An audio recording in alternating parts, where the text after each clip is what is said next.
All right, so I got a reaction coming at y'all real quick, man.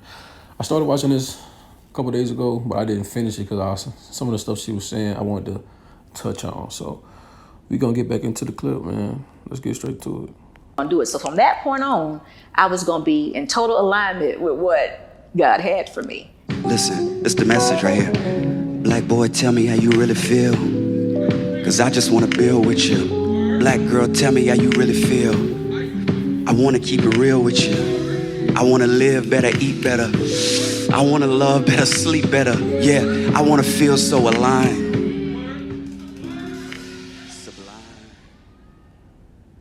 I want you to speak on something that, I don't know, maybe you and your husband have had this conversation, but as a black man, I feel that type of resistance with black women. I feel that sense of, number one, I'm guilty until proven innocent. Number two, I don't really know what I'm talking about, even if I do. Like, even like speaking about my experience in college being in leadership, like, it was that, like, Alan, this is just Alan, he think he's somebody. You know what I mean? Do you think, like, where do you think that comes from? I have no idea. Because I've always known men to be very smart. And I always ask my husband question after question after question. Because I always knew that he would know something that I didn't know, that I wasn't even needing to know. But I'm hearing and thinking now in this modern time that women have, or I can tell you where it's coming from. Women have had to adapt or adjust to men not being there. So it's a lot of things they had to learn how to do and to do. So it's just been carried down from generation. And, you know, when a woman is sad, there's somebody to say, you're a strong woman. You can do it. And she probably gets it done. So it's just been, that's what's been taught since they've had to adjust and adapt to men not being in the home so much. I don't know though, because like that why would that make you standoffish and kind of almost in a mode, almost like you're trying to tear down a man that's kind of moving in a trajectory that you're not used to looking at? I don't get that. Because I understand with the man not being there, you don't really know how to conduct yourself around a man. But why does that interaction have to be so negative? Like, I don't know. That's weird. Because you would think that you would be nice to a man that's moving it like that. Like, you know what I'm saying? Because to me, this is just my opinion. This just from what I've seen. It seemed like women treat the dudes that ain't about shit better than they treat the dudes that look like they about something. Like, you know what I'm saying? They look like they got a little bit more integrity, a little bit more morals. Those dudes get treated like shit, while the dudes that's kind of really shitty people, they don't get met with that type of scrutiny. They don't get met with that type of animosity. So I don't know. That's kind of weird. Like, I don't know. Let's continue. Let's just continue. And it's just something that they carry. Now, it's true and real, no, because they still call the exterminator, who's probably a man, when the rat has to be caught or when the roof has to be fixed, it's still a man that probably shows up. But it helps us get through those hard times, and, you know, it keeps us from giving up. So one of the things, and you just brought this up in my mind. So I did a conversation with a divester recently. I know you've probably heard of that movement. And the entire time we were having the dialogue, there were certain points that she made that, you know, when I pushed back on, they crumbled. Like, it didn't really make sense. And I think she realized that it didn't make sense. But in that moment, I realized she had to believe a certain narrative about black men to make her trauma make sense.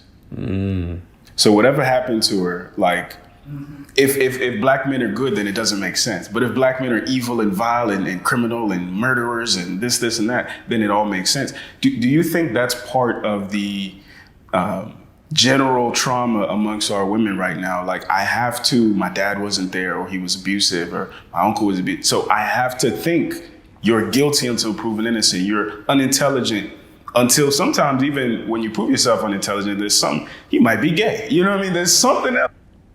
Before she answered this,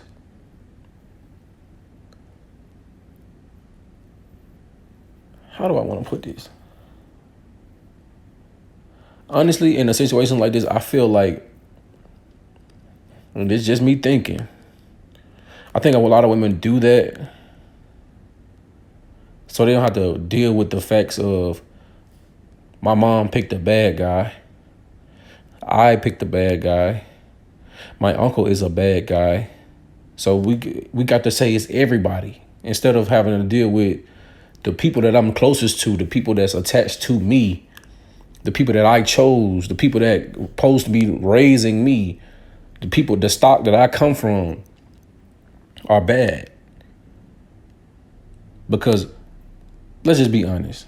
You know what I'm saying? We all got to deal with some of the backlash or some of the things that our parents and grandparents have dealt with. It gets passed down. It just is what it is. And I feel like that's one of the things that women don't want to deal with. Dealing with the fact that your dad wasn't around. Sometimes you might have to go back and do that history. Okay, mom, why was you talking to him? They don't want to do that. You got to deal with how shitty your uncle is, your granddad is. It's a lot of stuff that went on in that situation that you might not want to deal with, but you already know. Everybody knows this. There's good and bad in everybody's race. So the fact that you might have a bad dad or bad granddad, bad uncle, bad cousins, you know it's a difference of brothers out here that you're not getting a chance to experience. I honestly believe that's why a lot of women do that shit. Because it's harder to sit there and realize I come from bad people. But let's see what this sister got to say. I do think there are some experiences, but maybe not theirs.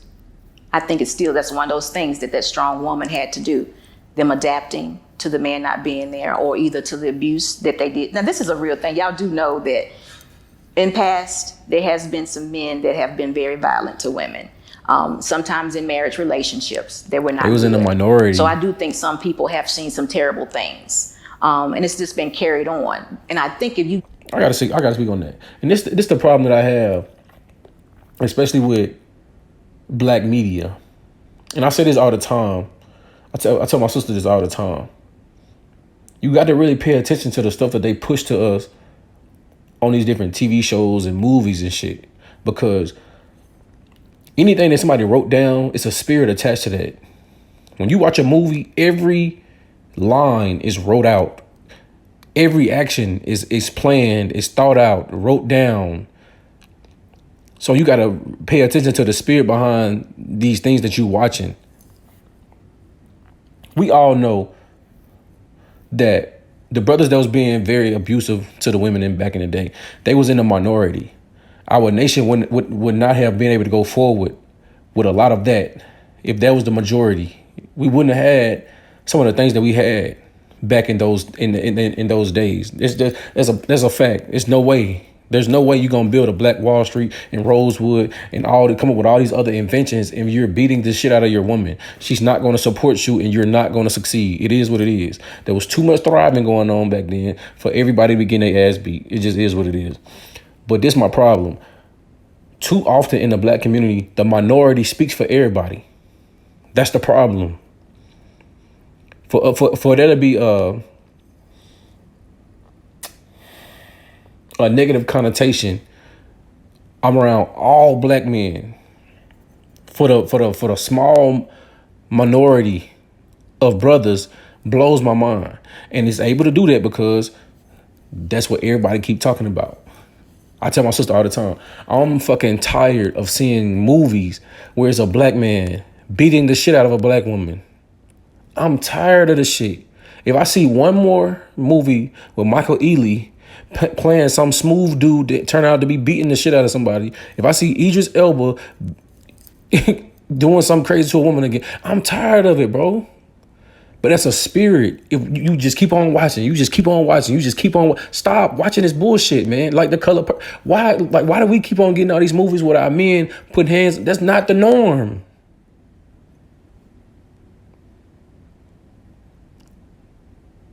I asked my sister this one time. I said, name me a movie where you see a white man beating the shit out of a white woman. And the only movie she could think about was Enough. I said, no, he was beating the shit out of a Hispanic. That's not the same.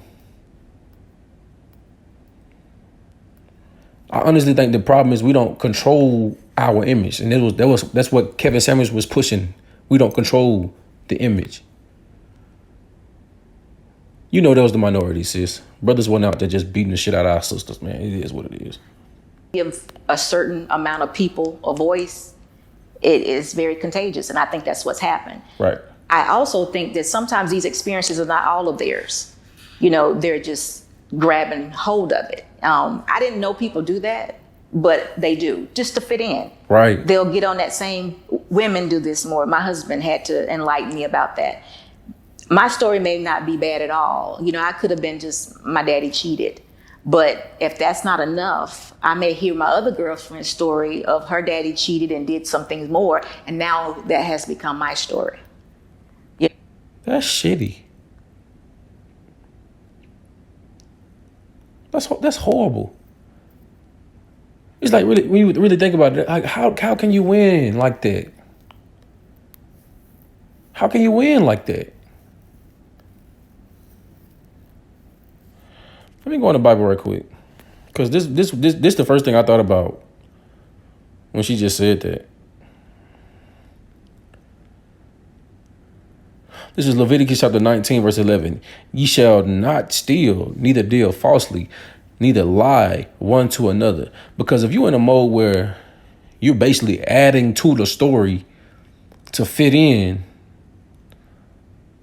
you defaming another person though. You putting extra sauce to a story to make a person that's attached to you look bad. That blows my mind. That's not sad to y'all. Like that's I don't know. That shit kind of crazy. That's kind of crazy to me. Let's go back. You know, and so I just adapted to whatever I was hearing, the young ladies I was with or what have you, and it now became who I am. And then if I kept telling myself the same thing, now that's what I think. Because, you know, we are what we think, and we keep thinking about these negative things. That's who it is. And when I see a good man, because no one's perfect, I'm not going to identify with it, you know, because at this point, I want you all to be perfect.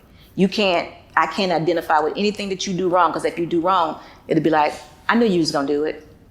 I knew it was coming. Yeah.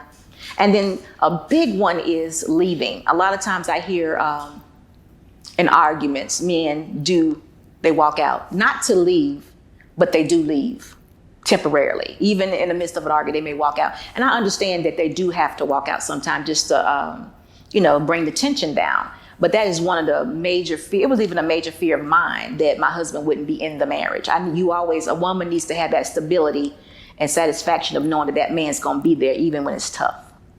And if you don't do that, if that's not one of the first things you do for your foundation, then the relationship probably won't work, because she's always got a fear that man's going to leave. You won't get that total submission. The man won't get what he needs to have. Ooh, shit. You see how the cycle just, it's perpetual. You can't win with that, because if y'all going at it to the point where this brother got to temporarily leave, like, you got to really think about it. The reason why he's leaving, because he's trying not to put his hands on you. Like, let's be real. If you in a household and you having to leave your household not to hit your woman out of order, bro. It is what it is. It is what it is, bro. Nothing should get to the point where you having to damn near put your hands on this woman, man. So you got to think about it. Both of y'all out of order in the household. Something is going wrong. That's why y'all arguing, right? Y'all might not know how to communicate with each other. Y'all don't know how to talk to each other to get the shit solved and get everybody on the same page. So, in turn, most women, when they see a man that don't know how to run his household and don't know how to carry himself in these situations, they treat him like they. Let's just get it out the Bible. Let's get it out the Bible.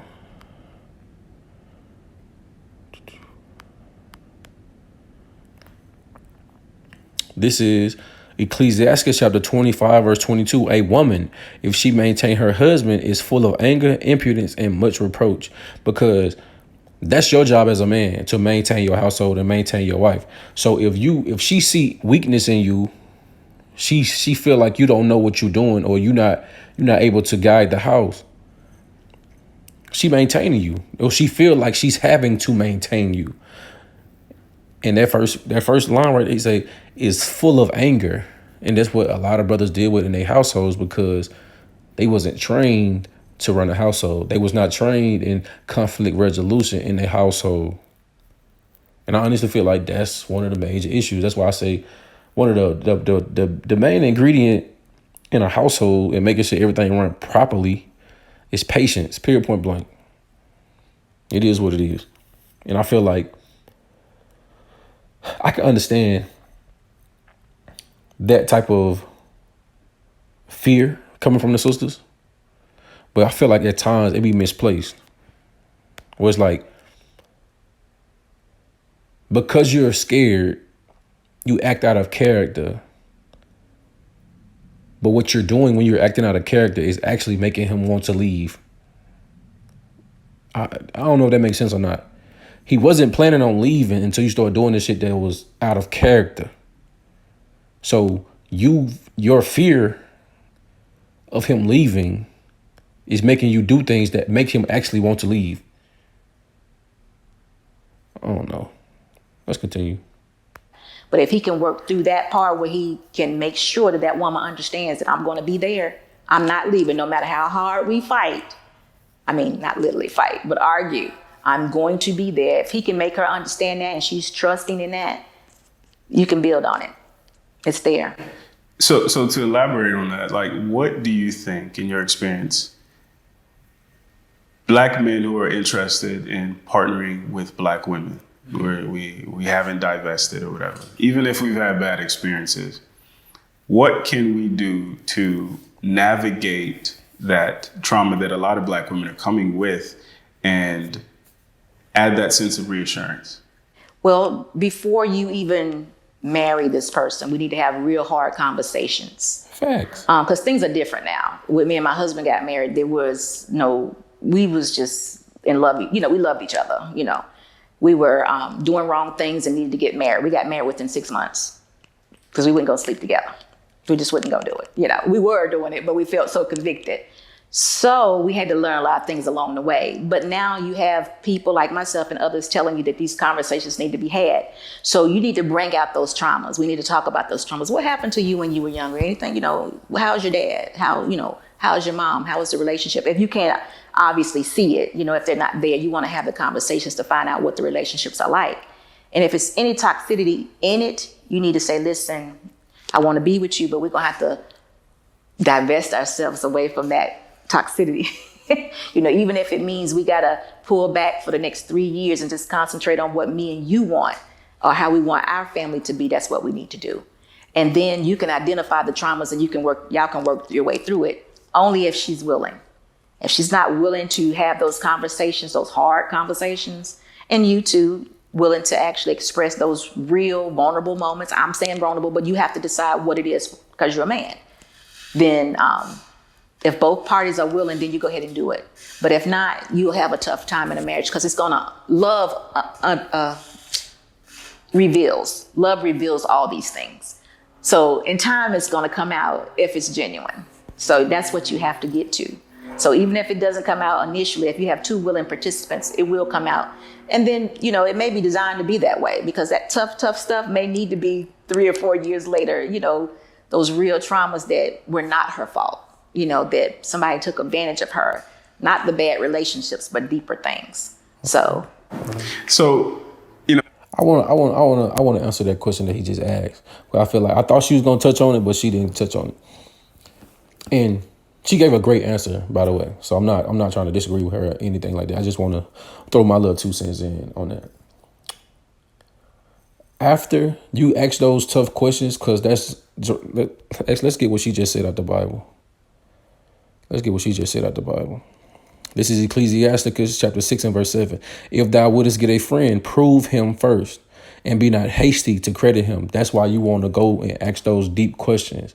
How was your dad? How was your upbringing? You know what I'm saying? How did your father treat your mother? Were your parents married? Like, trying to get that history. Okay, were you ever assaulted as a child?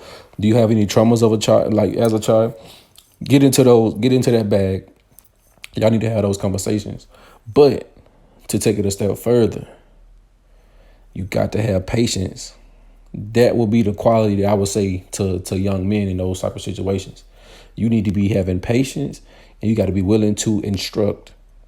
So I say patience, the willingness to instruct, and communication skills. I'm telling you, that's the secret sauce.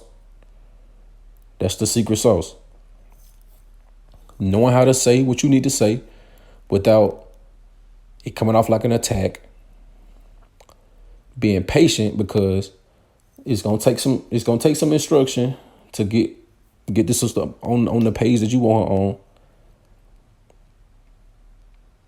And instruction, bro.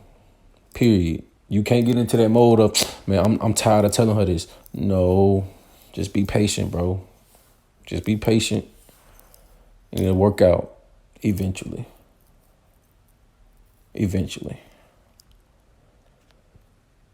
Going back.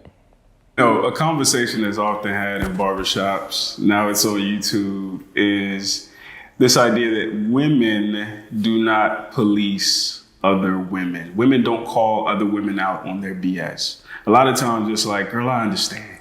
You know, girl, I see why you did that. Right? And men feel like, y'all definitely aren't going to listen to us unless we're saying something uplifting and flattering and you're a sister, mother, God. Like, so why do you think the black female delegation is unwilling to put into place any checks and balances of some dysfunction that, you know, is popular these days amongst our women? Because I've noticed that women, we're a mean group of people, very mean, and sometimes angry, and you can't really call them out without an argument or without a fight, you know, maybe even during they get cussed out. So it's almost best to put together like a platform like mine, where you set a standard on how we should behave or what our responses should be, and allow them just to watch it in their own time. And if they feel like they're convicted of those things, then they'll correct themselves, because only thing you can do is sow a seed. You can't change a grown person's perspective. So they're still going to do what they want to do. And then when they continuously find themselves alone, then they may say, you know what, maybe I am doing something wrong. But I've tried really to call an individual out, a woman. And sometimes it does work. I'm like, now listen, you shouldn't be rejoicing in being a single mom right now. You know, at this age in your life, we don't need to have a baby shower. You know, this is not something, you know, and you said the dad's not here. No, this is not acute. This is going to be hard. Have you thought about the other side? Because we're not planting the seed of the consequences that are there to come. It's always joyous. When we mess up, it's just joy, joy, joy. When I messed up, it was shame. And to the point I wouldn't do it again. But now it's like you just said, girl, it'll be all right. You know, but we're not there with that woman when it's not all right. Because it's not all right. There are times when those women get by themselves, when it's real quiet, and it's just them and God in the room, and they're breaking down, and they're wishing they had a different situation. But I'm here to tell them too, they can recover, but you got to be accountable first before the behavior can stop, so you can do something different. You got to stop the behaviors first. So one of the conversations I've been having, and I think it's a complicated conversation. It's around shame, right? And you know, there's a woman named Brene Brown, and she talks about it a bit. And you have other people, sometimes older folk, they'll tell you that, you know, what's missing right now is shame. People are shameless, you know. Yeah. People don't have any sense of like I shouldn't have done that. There's always an uplifting. So what is your, one camp is saying we need to renegotiate shame. Another camp is saying we need more shame. where do you fall on that spectrum, and how do you view shame? I'm not saying that I agree with shame, but shame is necessary, but I don't think we're without shame.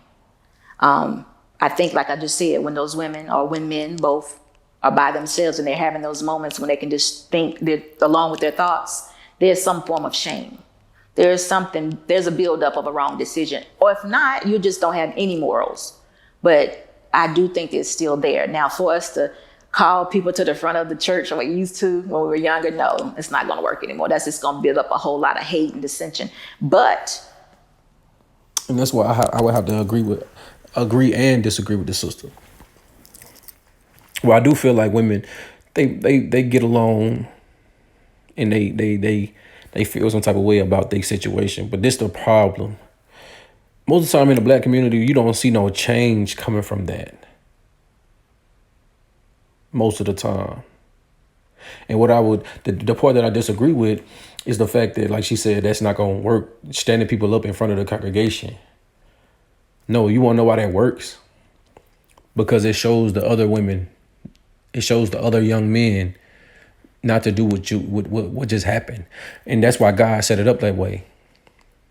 When you read the Old Testament and you see how he would make a public example of certain people, he said, and the reason for that was, he said, so other people could see and fear. Because nowadays, everything be so private. And another reason why it's supposed to be public was because if you have an evil daughter, I need to keep my daughter away from yours. And if I have an evil daughter, you need to keep your daughter away from mine. Because if I have an evil daughter, my daughter is most likely going to corrupt yours. That's the point. That's the point of the shame. That is the point of the shame. Listen to this. This is Ecclesiasticus chapter 26 and verse 25. A shameless woman shall be counted as a dog, but she that is shamefaced will fear the Lord. Because to me, that's the difference in our communities. Like, I think, like, let's just be honest. Most black women understand they're not going to be forced to feel that shame. Because we trying to let them do it on their own in private. But this the thing. It's too bad out here for us to even think that they actually doing that shit at home. They're not. Because a lot of the stuff that we see out now, they be publicly shaming themselves and they have no shame. I'm going to read it again. A shameless woman shall be counted as a dog, but she that is shamefaced will fear the Lord. Now, all throughout the scriptures, the Bible telling you as a father to keep a sure watch over a shameless daughter, because throughout the scriptures, it show you what happens to shameless little girls. It's nothing good. So when you come into these situations where you looking at these women having multiple children by multiple different men, there's no shame. Just the fact that baby mama, baby daddy, that's a regular thing in our communities. There's no shame. And the sad part about it, the fact that there's no shame, we allow these people to become celebrities. We allow these people to become influencers because there is no shame. We supposed to be standing these people up and showing everybody like, hey, you don't want to be like this person. But you gotta understand the level of confidence that you got to have do some shameful shit and not feel nothing. They have more confidence than just regular people. So that confidence draws people to them. That's why God wanted it to be a public example. This is not the way. This is not who you want to be. I'm finna kill this person. Now, obviously, it's not that extreme, but in the New Testament, The equivalent of that was to stand you up in front of the congregation and put you out of the congregation. When you go from the Old Testament to the New Testament, the fact that Christ came and gave grace, you will be put out of the church. Because when you go to the Old Testament, for them to, the way that they would put you away from Israel to separate you from the nation, you would die. But in the New Testament, you will be set apart from the congregation. You could not communicate with nobody in the congregation but the elders. So that was supposed to bring that shame on you to make you change. But if nobody knows that what you're going through, if nobody knows that this is what you're dealing with, how can they help you correct it? How can they help you or help keep you in line if they see you doing something that you got in trouble for in the first place? We need that to come back, to be honest. It's way too many people out here who are secretly evil as hell and nobody know. But, you know, it is what it is.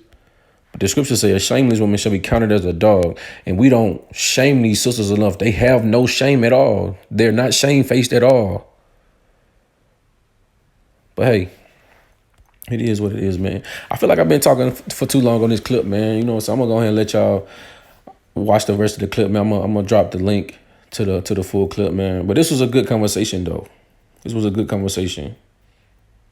I'm gonna have to check this sister's channel out. I haven't seen her channel before, but she speaks very well. I like this conversation. But y'all let me know what y'all think in the comments, man. I'm out.